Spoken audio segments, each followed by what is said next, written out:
welcome to Sunday Sangha, where this year we are going to be exploring self-mastery, and we're going to be talking a little bit about that today. But before we begin all of that, I just want to make sure I give everybody a moment to just gather whatever they might need if you don't have it around you already.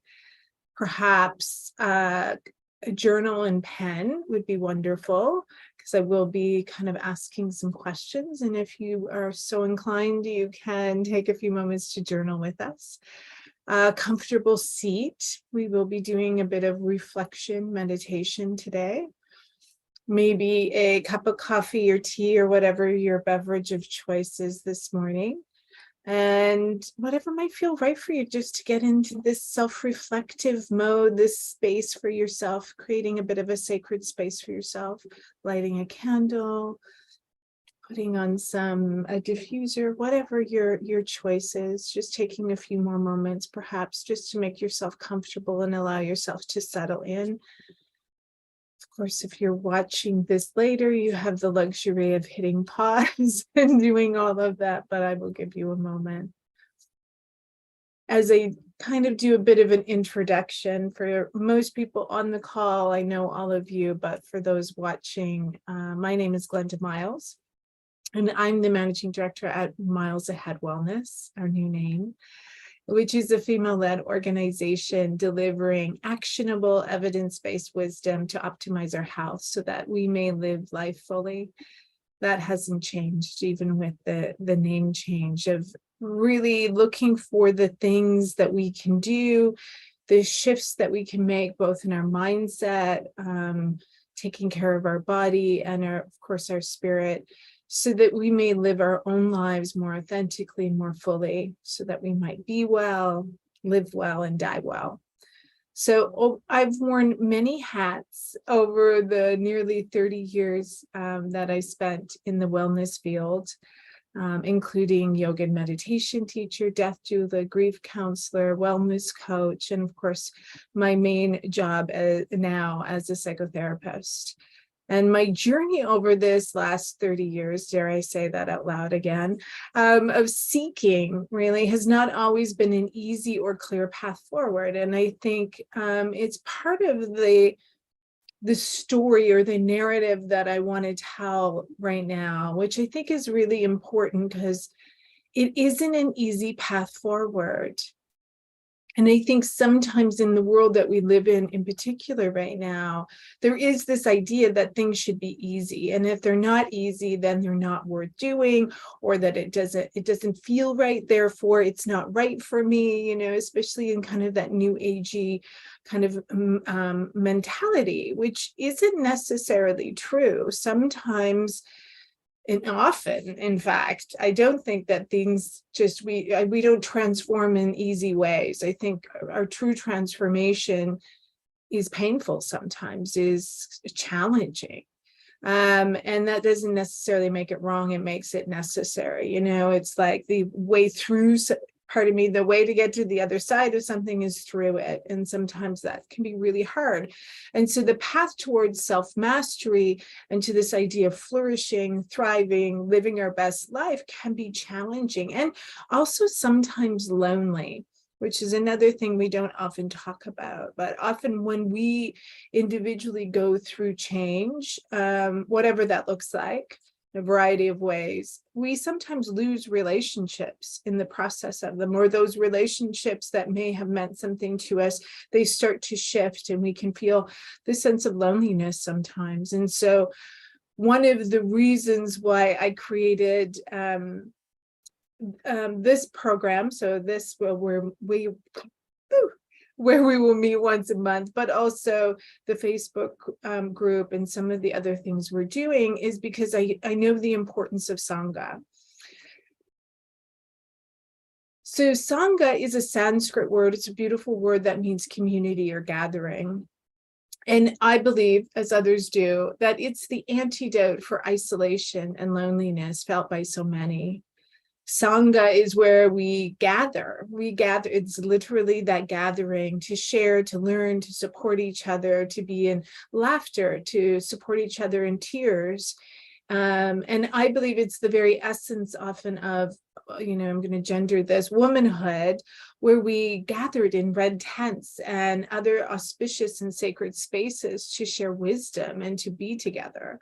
And in those spaces, right, the stories or the wisdom would be passed on generation to generation. And because we don't do those things as much anymore, some of that wisdom gets lost. We don't share it as much. And of course, we have these online spaces to do so, the Google and everything else, but that can be really overwhelming. And we might not actually find the connection that we need, which is as important as the information that is shared, if not more important, right?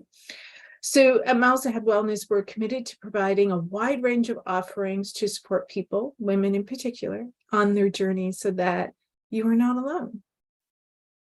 So I have been in many Sanghas over the years. They've taken very different forms.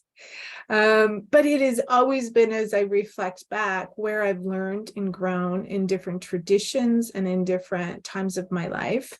And I often think at different times of my life, I've needed different things, and voila, the teacher appears, right? And with the teacher often comes the Sangha. And so that's included, obviously, my yoga practice for the last 30 years, but my studies in Buddhism and contemplative practices, covens and women's circles. And it has always been a place of healing and transformation. Even when I maybe didn't think it was at the time, right? When I look back on it, I see now how important it was to what I might have been going through over that period of time.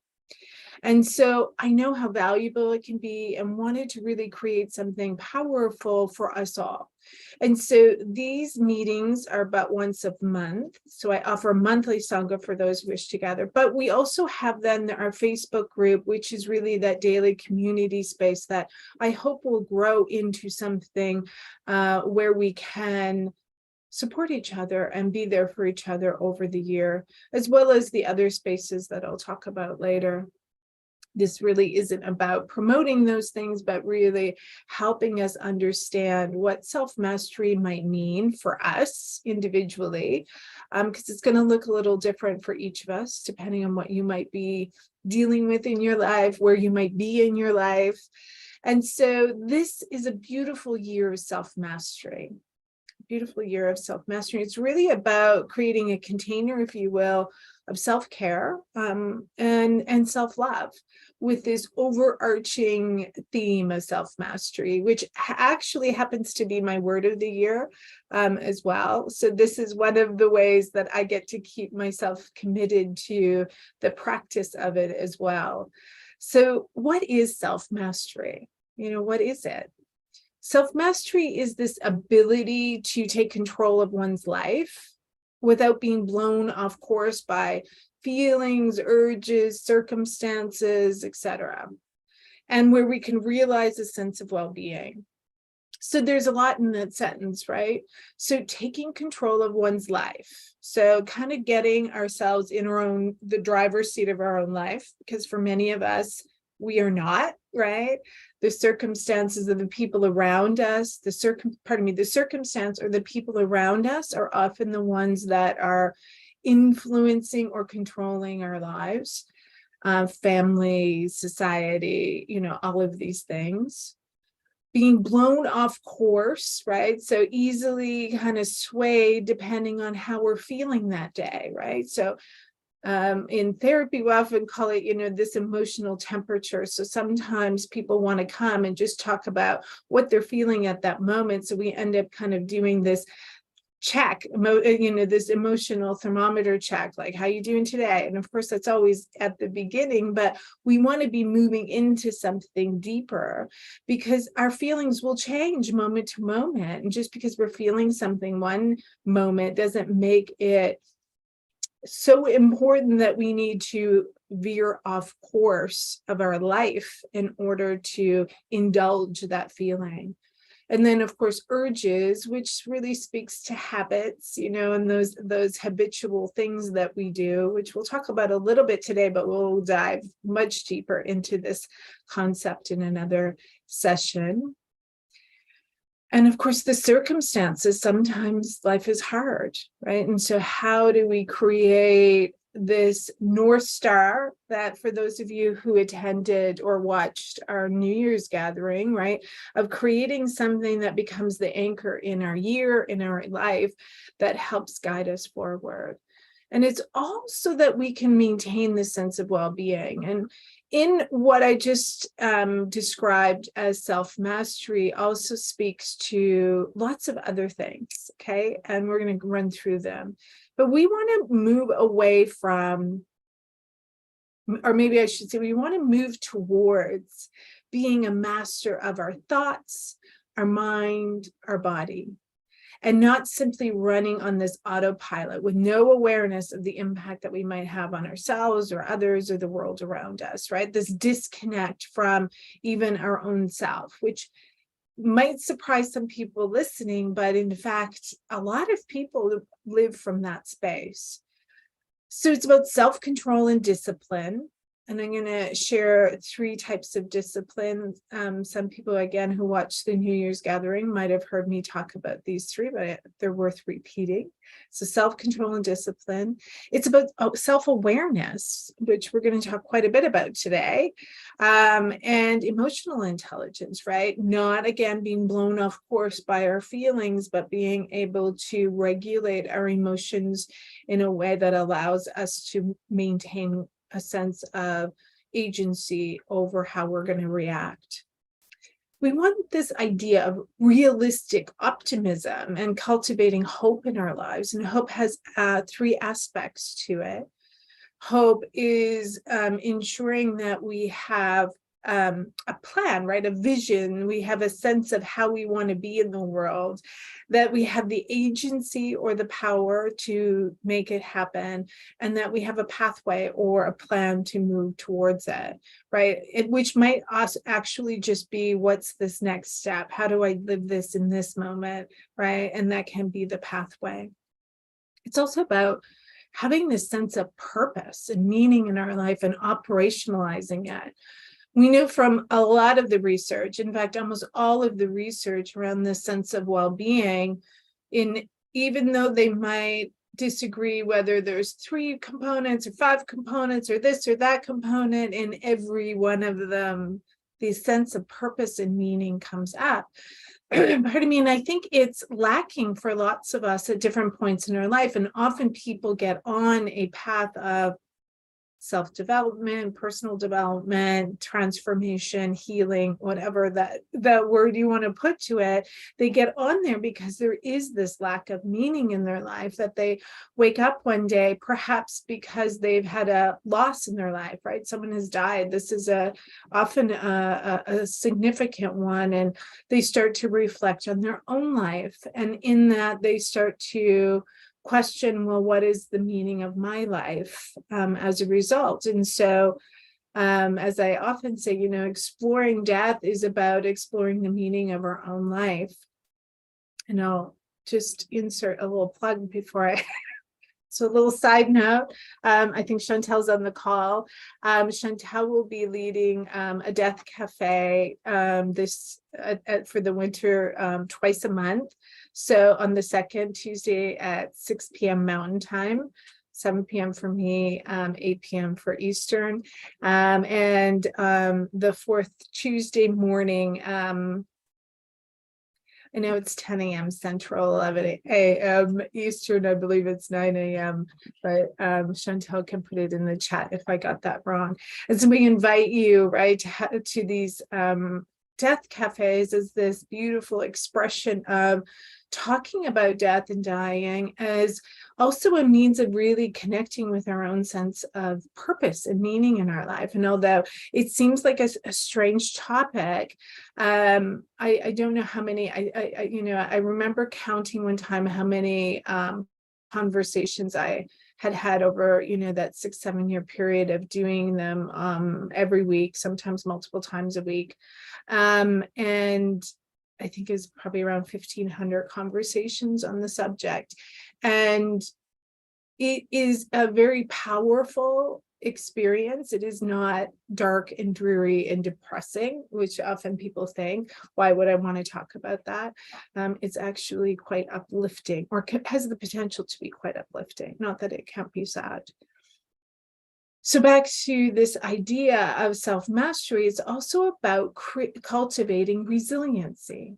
And resiliency is a really important thing when it comes to well-being. And really, resiliency is the very essence of self-mastery. Self-mastery and resilience go hand in hand, which is about, for lack of a better word, I'm going to say managing all of the things that we need, our energy, our time, our stress, right? Of being able to recover when we do maybe kind of get thrown off kilter a little bit, that we are able to recover and maintain this sense of hopefulness and sense of well-being even through challenging periods of time. So if in fact you're going through, if you're going through a sense of transformation right now, let's say, or healing journey, whatever word you want to put to it, cultivating resiliency is so important, because there will be these periods of time, right? Those highs and those lows, and being able to manage our way through it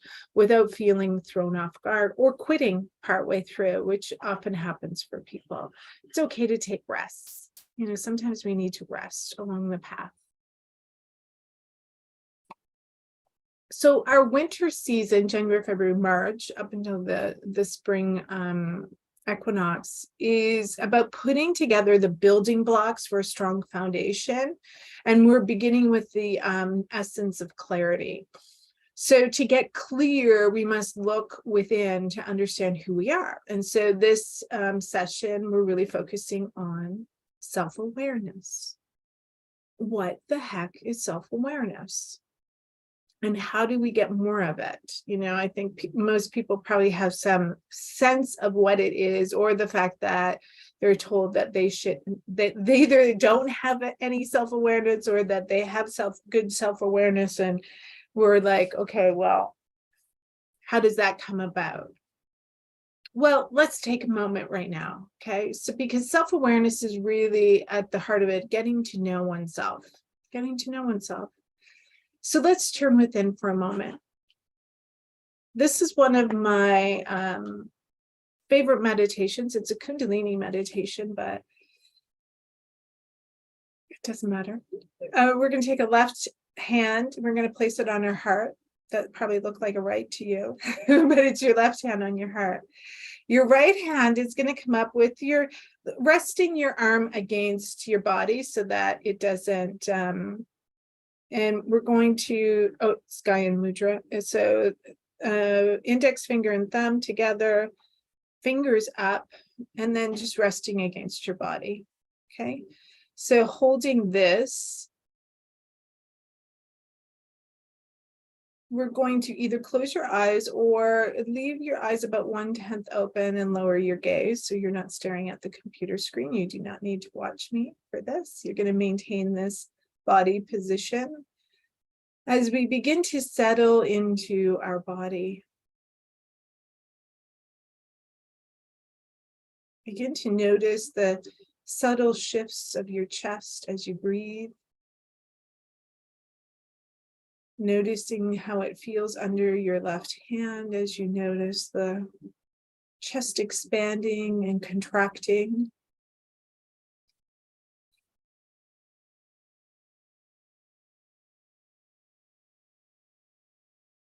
Start to develop a bystander stance to your body, becoming the observer of what is happening. We want to notice without changing.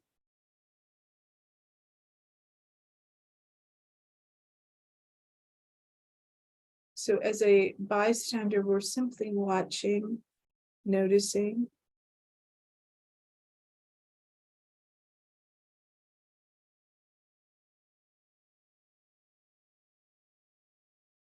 We're going to inhale deeply through your nose, exhaling fully through your mouth. On the next inhale, counting to 4, holding or suspending the breath for a count of 4. Exhaling slowly for a count of 4.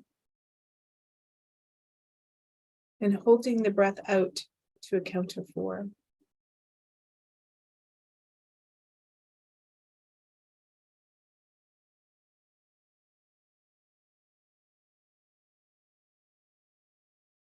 Continue with your breath as natural as possible as you continue to do this 4-count box breath. Inhaling to a count of 4, suspending the breath to a count of 4, exhaling to a count of 4, and holding your breath out to a count of 4.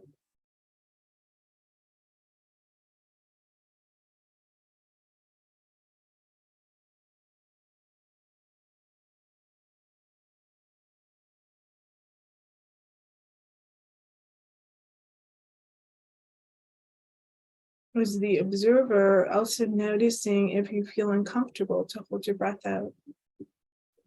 And can you be with this discomfort and continue to do the breath practice, knowing that you are safe?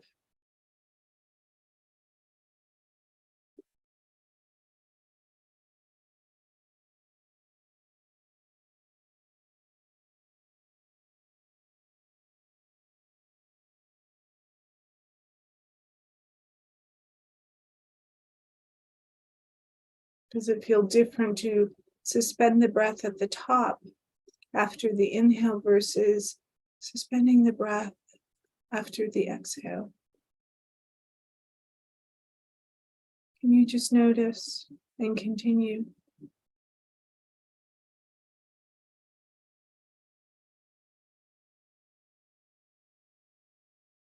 Releasing the box breathing, just returning to a natural breath.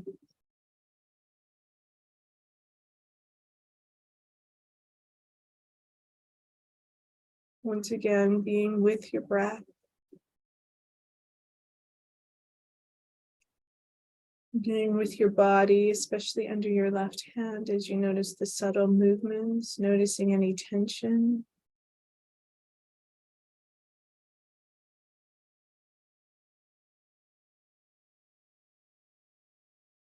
Releasing both hands. Place them in your lap.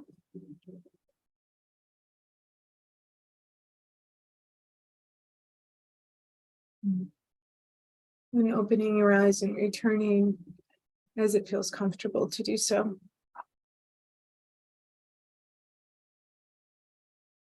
Box breathing can be a very balancing breath. It can also be, you can certainly move up. So if you find 4 isn't quite enough and you want to move to 5 or 6, please do so. It can be very interesting as we're learning to build self-awareness, though, of what being with our breath, just we start to notice both the gross feelings of how our breath is, right? What we notice about things. So at a larger level, and then at the more subtle level of noticing how it feels when we're suspending our breath, or just like being with neither inhaling nor exhaling. And sometimes, or for most people, it feels easier after the inhale to hold it versus at the exhale, because our, of course, inner desire is, or urge is, to take the next breath. And so it's, of course, we know that we're safe to hold our breath for 4 seconds.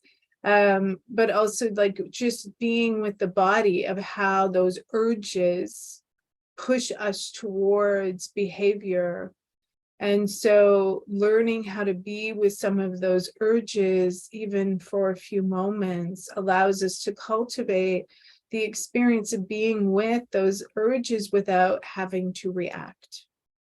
And so the famous quote by Viktor Frankl, right? Between stimulus and response is a space, and in that space holds our freedom and choice to how to respond. And so we really want to cultivate that space in our life and the awareness of that space, and hopefully making that space a little bit bigger, that, or at least cultivating it in more opportunities, from thought to, voice, or, emotion to behavior, urge to reaction, that we create spaces so that we can have agency in how we're going to choose. And in order to do that, we have to create awareness of what's happening within our body. What does it feel like to have an urge, right? What does that urge to inhale feel like in your body?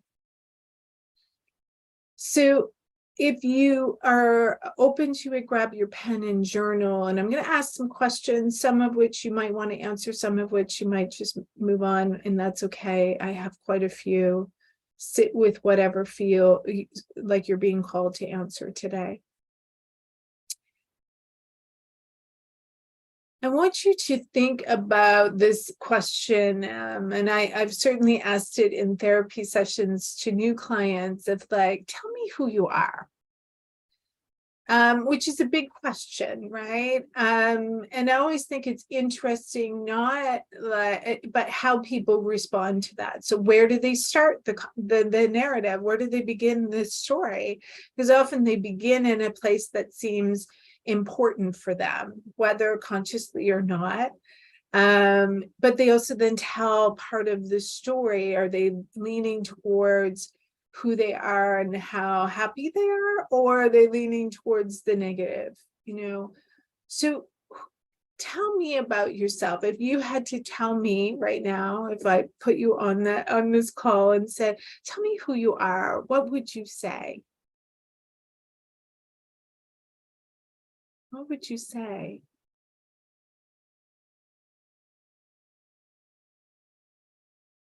You can continue to write, and I'm going to continue to talk a little bit. In that is also like, how well do we know ourselves? It's interesting sometimes, because I've asked many people over the years, like, well, what do you enjoy doing? And lots of people will say, I have no idea. They've completely lost touch with that which makes them, or that which makes them happy, or that which makes them find joy in their life, because they've often been so consumed with taking care of other people often. This happens for both genders, all people. But in particular, I think women have been socialized over our lifetimes to take care of others. So it's not to say that others wouldn't say the same thing, but I find that women in particular might have that. And we'll talk about this in a moment when we talk about sovereignty, which we will momentarily. Okay, so what are your favorite things about you? Okay, so not a behavior, right? Specifically, but something that you do, but intrinsic to who you are. What do you like about yourself, or what are your favorite things about you? That which really makes you you. So some people will say, well, I'm kind. It's like, okay, well, that might be true, right? But how is that different for you? How does that show up, right? So be a little bit more specific than just saying something like, okay, well, I'm kind, or I'm compassionate. And it's like, okay, but how? How did it show up in you different than perhaps somebody else who's also kind?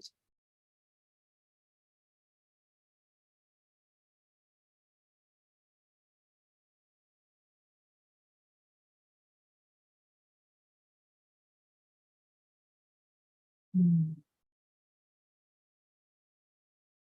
I'm gonna put this in.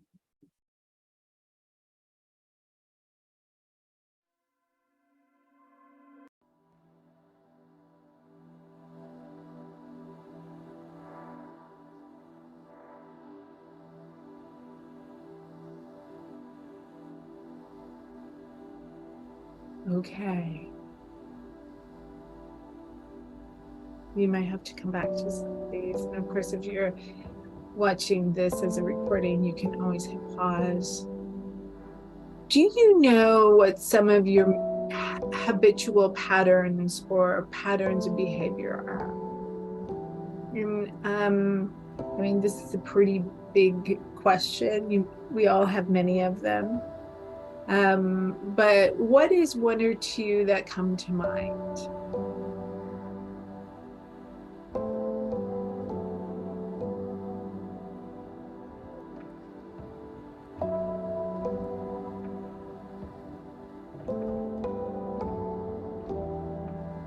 You know, as we are still just it's January 8th today, so still in the beginnings of this new year, and many of us are focused on cultivating new habits in our life. Often we're aware of both positive ones we're trying to reinforce, but perhaps unhelpful ones that we're trying to change. And so one or two of them might be pretty clear to you as a result of that.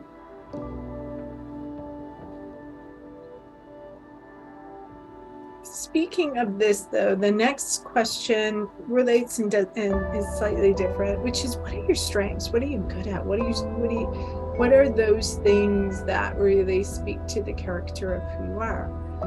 For those that will listen to the podcast that was released on Friday, in it, I talk about character strengths and the importance of those in this idea of wellness or well-being. So when we are able to use our strengths daily, our character strengths daily, it has been shown to improve our overall state of wellness. Do you know what your strengths are? Again, it kind of goes back to that, what are your favorite things about you? I bet you that there's some similarities, because that which we like about ourselves, our own strengths are often reinforced by others and therefore become things that we like about ourselves, but not always. It might be unique.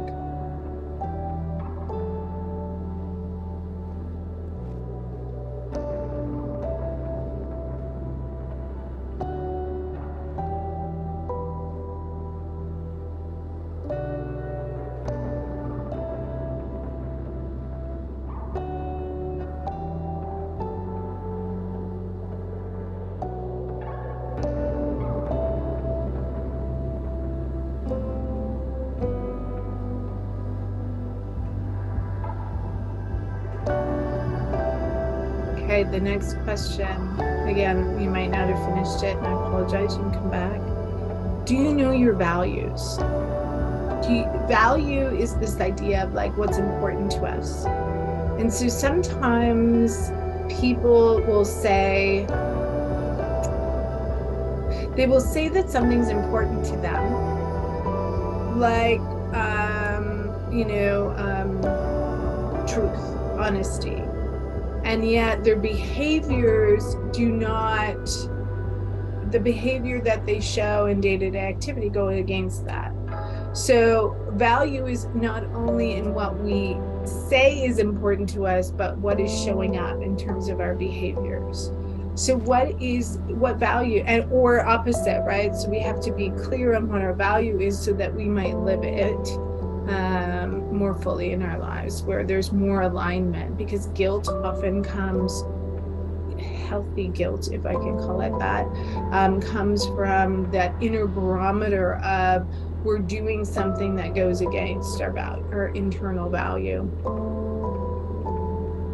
So what are your values? There's an exercise that I have that I will share that helps people go through a process of really articulating your values. It's also a very interesting thing to do in partnership with someone else. So if you have a spouse or a partner or significant other in your life, it's really an interesting practice to do together to see how your values both align because there's probably some similarity, hence why you're together. But there might be some differences, and I bet you often it's the differences in value that creates conflict, because conflict within any relationship come when we say things like, yeah, but I wouldn't do that, right? Like, I would handle it this way. And so our judgment of others comes from a place of our own values. And so understanding that other people not only have different values, but what they might be, especially those closest to us, helps us understand why they do the things that they do. So knowing your values. So the next couple are interesting ones. Okay, so can you, and this is a bit of a yes or no, but can you prioritize your own needs? And if so, how is that showing up in your life right now? Either that you are or you're not.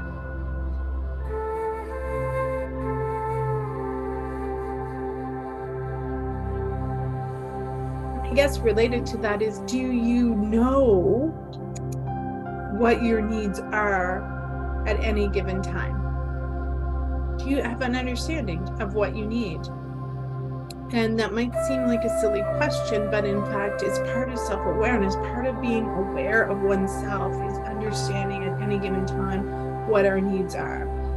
So often people are so disconnected from, say, their own bodies, if you will, from the wisdom within our own self, that we're so externally focused on things that we miss out on understanding what the nuances of our own needs are, or why we might be behaving a certain way because of our needs. So the more aware we become of the subtleties of our needs, the less that we behave in a way, pardon me, that is unconsciously trying to get our needs met. So a lot of times people are behaving unconsciously, of course, in this regard, to get a need met that isn't being truly addressed internally. You know, our need for connection, our need to be appreciated, our need to belong, our need to feel like we matter. These things can start to play out in relationship dynamics by pulling at people to have our need met, because we don't truly understand it inside of us, and then asking for our need to be met. Which is the next question, which is, do you have a voice to set boundaries for yourself? How in the last few weeks have you, because there was probably an opportunity, there usually are, to set a boundary for yourself, and how did you do it? Did you do it? Did you speak up? How did you articulate that? Did it feel uncomfortable for you?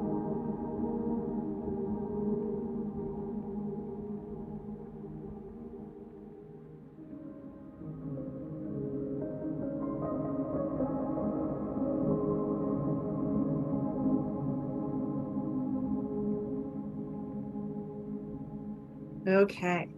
So you can always come back to some of those questions, but I do think that they start to ask or answer questions that really speak to the nuance, if you will, of us understanding who we are at a deeper level.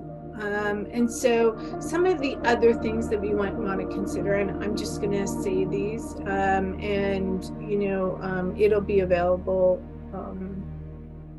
after if you want to go through some of these. Actually, I will.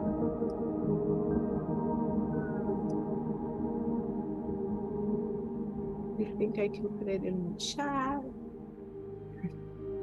Look at me go. For those people who are watching this afterwards, it will be available in the, for lack of a better word, show notes, or the notes below. So what tasks and people feel draining to you? You know, when we start thinking of energy management as part of resiliency and as a part of, taking control of our own life, we have to understand where those energy drains might be. Also, what gives you energy? What gives you this sense of fulfillment? What brings you joy? So both what is the drain and what is the giving? It isn't to say we can get rid of all the drains, because I hear this and it's like, that's not adulting, right? Adulting sometimes requires us to do things that are a bit of a drain. Self-care and taking care of ourselves and being a mature adult means that we have an understanding that I have to do this and it's going to require some energy of me. So I'm going to make sure that I also do this that will give me the energy and balance and bring me back to a sense of homeostasis. Do you have an understanding of your window of tolerance, right? So the window of tolerance says, in this space, I am calm, connected, and in a neutral space, if you will, within my own nervous system. Above this, I become activated in my fight or flight, which creates a whole bunch of things happening in our body and our reactions. And below is hypoarousal, which is when we go into that freeze state. We become more disassociated, numb. This is where depression lives. And so do you have an understanding of where you are in this window at any given time and what triggers you to go up or down? So some people tend to move in one direction or the other. Obviously, we want a flexible nervous system where we can move through these things, but also having the self-awareness to know what our capacity is and what triggers us. There is on the website a blog article about polyvagal theory that really that speaks to this in a different lens. I use the ladder, which I like better than the window of tolerance, and the ladder kind of illustrates how we can move up and down this ladder. Are there distractions pulling me from what really matters? Like, what in your life pulls you away, right? We all have distractions, right? Let's face it, we live in a world filled with distractions. Our phone can be a distraction, right? The latest show that you're watching can be a distraction, right? Whatever it is, sometimes people are a distraction in our life. There's lots of things that can be. So do you know what they are? Those things that just pull you in, they maybe are seductively pulling you away from the work or from whatever else you might want to be doing. What are the most essential things right now in your life? Like, if you had to simplify your life to only the essentials, right? It's like you're going on a trip and you can only do carry-on, right? What are you going to put in there, right? Yes. If that just gave you a reaction, as someone who travels, I do not like to do carry-on only, but that's what life, sometimes we got to be able to kind of go, what are the most essential things, and then add on from there as recognizing it for what it is. What can I let go of to create more time and space to just be? How do I also allow myself the space to be, knowing that that might be really uncomfortable at first? So what is my fear around being and not doing, as we see in the world a lot? And what is actually most important to me right now? What do I value? Which is very similar to the essentials. Okay, let's talk for a moment about sovereignty, and then we're going to do a meditation to end.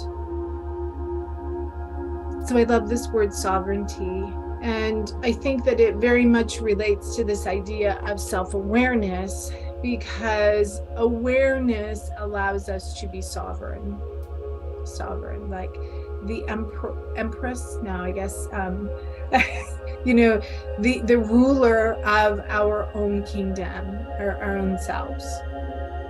Sovereign is about power, it's about awareness, it's about choice, co-creation, interdependence, independence that allows interdependence. So here is this wonderful quote by Hiro Boga. Each of us is responsible for the world in which we live. And each of us has the power and capacity to shape a more positive, life-affirming world. Sovereignty is not power over, it's a responsibility to create with. If you wish to live in a world filled with kindness, love, safety, respect, creativity, and compassion, cultivate these qualities in your inner kingdom first. As you embody them in your life, you change your personal ecology, which then changes the world around you. The only way to do this is to consciously engage with the frictions and challenges, the gifts and opportunities of everyday living. I love this quote because it speaks to very much what I often say, for me at least, is the power of mindfulness. So mindfulness allows us to build a different, which is really about self-awareness, build a different relationship with ourselves so that we can be in relationship to other people in the world around us in a different way. That we become more internally oriented than externally oriented. What does that mean? We check in with our own self as saying, what do I feel about this? What do I think about this? And if the answer is yes, then it's a yes. We're not going, well, how's this person going to feel about it? And what if this and what if that, right? That's being externally oriented. Being sovereign means to claim your own inner authority as completely valid and to live rooted from the truth inside of you, which is not beholden to any external person, institution, belief structure, systems, families, all of the rest of it, right? That we are not beholden to those things. We are rooted within the truth within us. Bethany Webster has this quote: "It is to belong to yourself. It is to feel strong, to be true, and to embody your integrity. To be sovereign is to no longer be imprisoned by the damaging cultural or familial messages that tell you or women to defer to others, to be silent and small out of fear of rejection, disapproval, or shame." Audre Lorde says, "If our history has taught us anything, it is that action for change directed only against the external conditions of our oppressions is not enough. In order to be whole, we must recognize the despair oppression plants within each of us. That those persistent voice that says our efforts are useless, it will never change, why bother, just accept it, all of those little voices, that we must fight that inserted piece of self-destruction that lives and flourishes like a poison inside of us, unexamined, until it makes us turn upon ourselves and each other." That's pretty powerful. So when we are more self-aware, we can more easily hear or sense, depending on how you operate, that still small voice within, that inner daemon, soul, spirit, higher power, higher self, whatever word you would like to put to it, please insert here, so that we can discern what is best for us. Again, being that internally rooted within our own truth. In order to be rooted within our own truth, we must be able to connect to that part of ourselves that is looking out for the best in us, that inner spirit. That we can, from that space, set boundaries with compassion, that say yes or no as we can, that we are aware of our limits and listen to them, so the energy management of it, that we can turn lovingly towards our own pain and grief and be with all of the emotions, that we have patience with our learning process, right? That we're playing this idea of the long game, which I'm going to talk more about later this month, right? That we're playing the long game, and that we have an understanding that things ebb and flow, and that we're not so reactive to any of the movements in between, and that we can tenderly embody and hold more of what we want to see in the world. You know, as Hiro was saying, that if we wish to live in a world filled with kindness, love, safety, respect, creativity, compassion, that we cultivate these qualities within ourselves so that we then change our personal ecology. Pruning is essential to embodying a higher quality of life. That was a quote by Bethany Webster. I love that. I want to speak to it again. I'm going to say it again. Pruning is essential to embodying a higher quality of life. I love this idea of pruning, right? So when we think of a tree or a bush or something, we prune to help it grow, to help it blossom. And so it's also essential for us sometimes to be able to take things away that maybe have died, if you will, or have come to the end, so that we can create space for the blossoms in our life.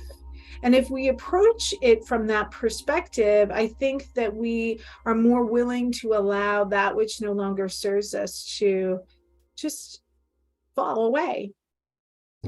So sovereignty begins with self-awareness, and it leads to self-respect and self-worth in the process of things, right? Those are the byproducts of us doing these things, right? Of taking this internal orientation through self-awareness that leads then to self-respect and self-worth. And we create safety within our own minds and bodies for our spirit to actually live. And therefore, we become more resilient through the storms of our life because we're more deeply rooted within ourselves. So we can gain an appreciation for worth being inherent within us and not earned, that we are fully worthy of everything around us, that abundance is ours. And with this, we become more powerful and at peace. Not a power over, but a power with the nature of the universe around us, where we can co-create with it. So let us practice once again as we finish our session. I want you to, just before we do that, just to give you a few options here for ways that you can cultivate self-awareness in your own life. So I have three that I think, there's many, but I'm going to talk about three. One is what I call mindful check-ins. And these are 1 minute check-ins that can actually be even less than this, but let's say for the sake of argument, 1 minute to turn within and notice. And so we can add these within the run of our day. So incorporating mindful living in what we already do every day. So one of my favorites is at red light. So if you drive, every time you stop at a red light, this is an opportunity to do a mindful check-in. When we're washing a dish, so you're going and rinsing out a cup of coffee, and you're just rinsing it out, that's another opportunity. You're waiting in line for something, another opportunity. So look for those opportunities that are just naturally in your day, and in those moments, turn within. Just be with yourself for a moment. Check in. How am I doing? How am I feeling? What am I noticing? Being with yourself. So this is number 2, just taking moments to be with yourself. Notice how often you go to do something or like move, and ask yourself to just be in the discomfort, that be with the urge to do something. Just be with that for a moment. The discomfort of moving or feeling the urge and not actually doing the thing. Notice the feeling underneath it. Notice the feeling under the desire to do something. What is behind that urge? And again, just starting to take note of all of these things as if you were a detective trying to understand this person, you, better. And the third is to meet your inner daemon, or this meditation that allows you to daily do a bit of a check-in with this best part of yourself and really cultivating this relationship. That's a meditation that's available, but you can also just do your own inner check-in, checking in with your heart space, if you will, and connecting with that part of you. So before we do our final meditation that we'll close this with, I wanted to just highlight a few things that we have going on to help and support you. First is that there is a new podcast, Get Miles Ahead, that just launched, that dives into practice and dives into things related to clarity this last episode, but in a different way. So we talk about different things. Obviously, there's a bit of an overlap, but we did talk about different elements. We can join our Facebook group on self-mastery under the Miles Ahead Wellness. We have a daily gratitude practice community on WhatsApp that we just started. We would love for you to join us, and that's available. The link for that is available on the Facebook group and Instagram page. We have a wide range of meditations and yoga nidra practices on the YouTube channel as well as the website. And of course, we are launching our new year-long program that you can join for the month, for the quarter, for the year, which is our Get Clear New Moon series, which is really speaking to many of the things that we talked about today, and then about helping us set intentions and be focused on moving them through. So it really speaks to the discipline element of this, and the discipline of creating the structures in our lives to move us forward. So, our attention is our greatest commodity in this world today. And so how are we spending it, and how are we doing it to help ourselves move forward? And as we said, the element of self-mastery is to have control over ourselves and taking control of one's life, not being blown off course. So with that, I will ask you to now turn within. And as you settle in, either closing your eyes or lowering your gaze, just allow your breath to be natural.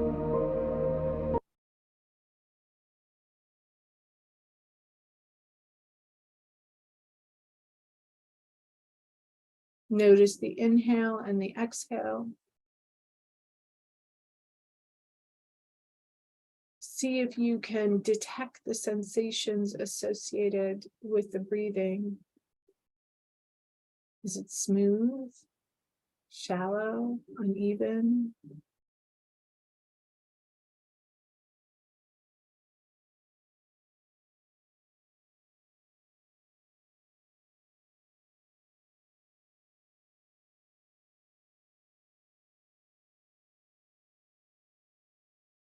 On the next inhale, invite your lungs to fully inhale. Feeling the sensations of the breath filling your lungs. And once your lungs feel full, slowly exhale. Notice the feelings of release, of letting go.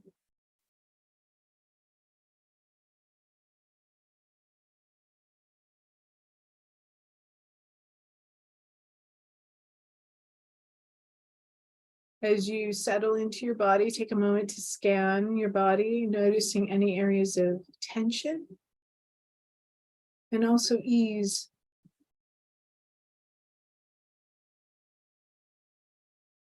Trust whatever you discover in your body today. Notice what emotions are present. Welcome whatever is there without judgment.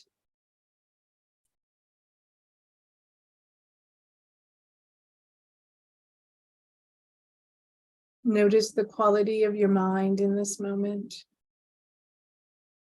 Is it scattered, distracted? Maybe it's very focused and calm.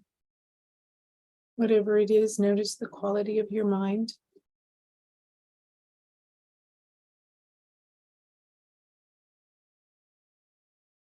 If it's scattered or distracted, help it out by focusing your attention on your breath or a point in your body. Perhaps your feet on the ground.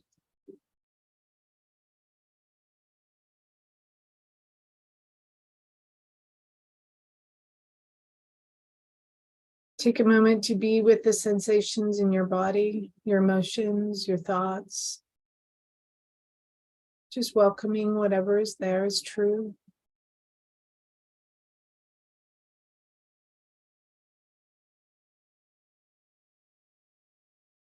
As you welcome everything, can you connect to a feeling of a spaciousness, extending the space within you to allow room for it all?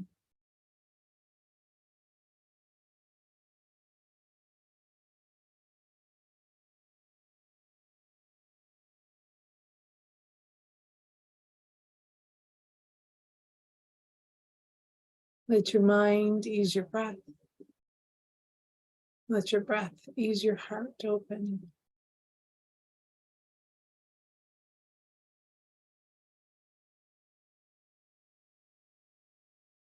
Remember who you really are.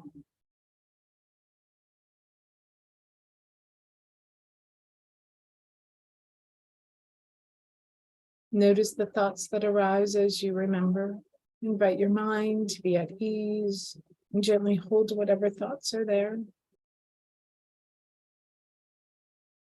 Perhaps allowing yourself to connect to the essence of who you really are, your inner demon, your soul, spirit. That which is not your title or identity or your role, but your true essence of who you are.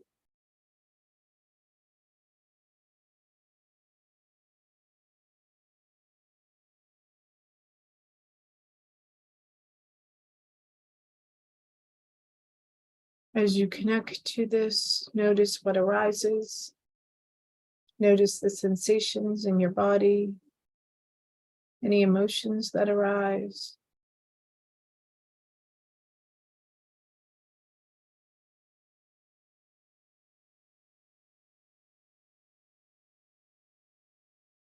As you exhale, drop into the body.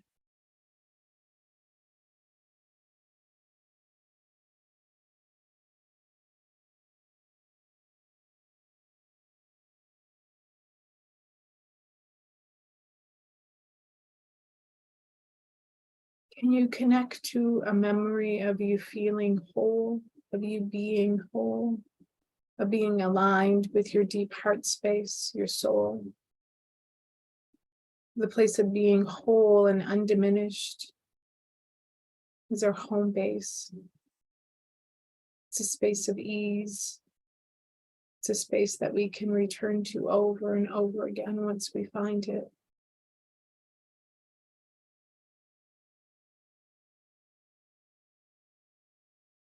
Taking a few moments to connect to the feeling of being at home in your body, your mind, your heart.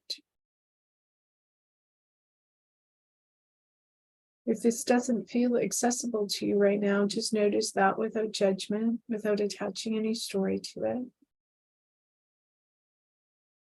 Sometimes it just takes a bit of practice to feel the connection. When we're able to allow our mind to rest, our body is at ease, and our emotions are balanced, and we have the opportunity to really strengthen our connection to our wholeness. And that wholeness becomes a resource to us when we need a compass to guide us in the face of adversity.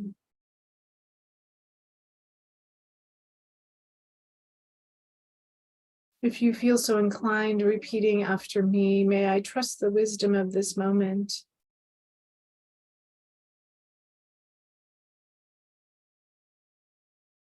May I have the courage to see things honestly, clearly, and without judgment.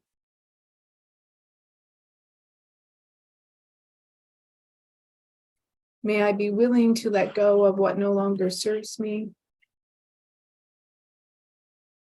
May I invite a wise hope for the future to emerge.